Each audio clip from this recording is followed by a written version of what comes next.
La courtière hypothécaire Isabelle Saint-Jacques nous informe sur la marge de crédit.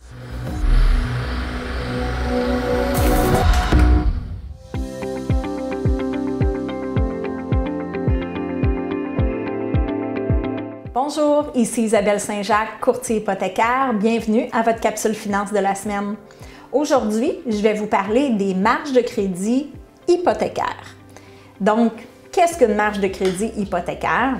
On va le comparer à une marge de crédit personnelle pour commencer. Donc, la marge de crédit est un peu utilisée comme une carte de crédit, mais la différence, c'est que la marge de crédit hypothécaire a une garantie, donc l'institution financière prend une garantie sur la maison. La différence, c'est que la marge de crédit hypothécaire, vous bénéficiez de meilleurs taux versus la marge de crédit personnelle n'a pas de garantie. Donc, on ne prend pas une maison ou un bien en garantie. C'est la raison pourquoi le taux d'intérêt est plus élevé.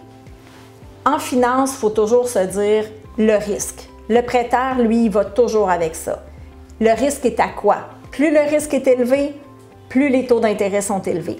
Moins le risque est élevé, moins les taux d'intérêt le sont. C'est la même chose pour des cartes de crédit. Quand malheureusement on a dû faire une faillite ou une proposition consommateur, par la suite, on est capable d'avoir des cartes de crédit, mais les taux d'intérêt vont être très élevés. Pourquoi? Parce que le risque est élevé. Donc, sur cette parenthèse, je reviens à mes marges de crédit. Donc, la marge de crédit hypothécaire, évidemment, il faut avoir une maison et c'est un montant qui vous est autorisé à utiliser, dépenser, mais que vous n'êtes pas obligé de faire. Donc, vous l'avez, elle est reliée souvent à un compte bancaire et à partir de ce compte-là, vous pouvez aller chercher des sommes. Là, on me dit, mais pourquoi une marge de crédit? Pourquoi je ferais une demande d'une marge de crédit? La marge de crédit est très pratique pour des imprévus ou pour se payer, je vais dire, peut-être un petit luxe. Donc, je vous donne des exemples. On arrive, on a une maison, notre chauffe-eau brise. Ah, mon Dieu, le chauffe-eau. On ne peut pas attendre un mois pour changer notre chauffe-eau. On doit le changer maintenant. Peut-être que ce n'était pas le bon moment dans notre budget au moment où le chauffe-eau brise. À ce moment-là, on a la capacité d'aller prendre des sommes sur la marge de crédit pour acheter notre nouveau chauffe-eau et le rembourser sous 1 mois, 2 mois, 3 mois, 4 mois, attendre d'avoir notre bonus annuel, peu importe quand, et d'aller rembourser. La façon que ça fonctionne, la marge de crédit, le paiement qui est obligatoire, c'est les intérêts seulement. Donc, il n'y a aucun paiement qui est obligatoire sur la marge de crédit, à moins que l'institution financière vous l'exige. Bon, il y a toujours des cas par cas, mais sinon, c'est la marge de crédit, c'est les intérêts seulement qui sont éligibles à être remboursés à tous les mois. Donc, j'ai le cas du chauffe-eau, j'ai le cas aussi d'une toiture. Je dis souvent l'exemple à mes clients, vous êtes dû pour refaire la toiture, puis au lieu de la faire en bardeau, vous aimeriez la refaire en tôle. C'est plus coûteux, mais c'est très durable. Le coût est peut-être 3, 4, 5 fois.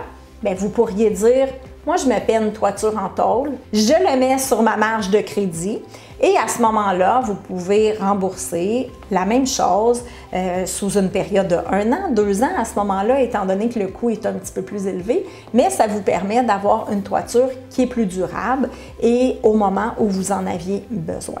La marge de crédit pourrait aussi servir pour faire des rénovations.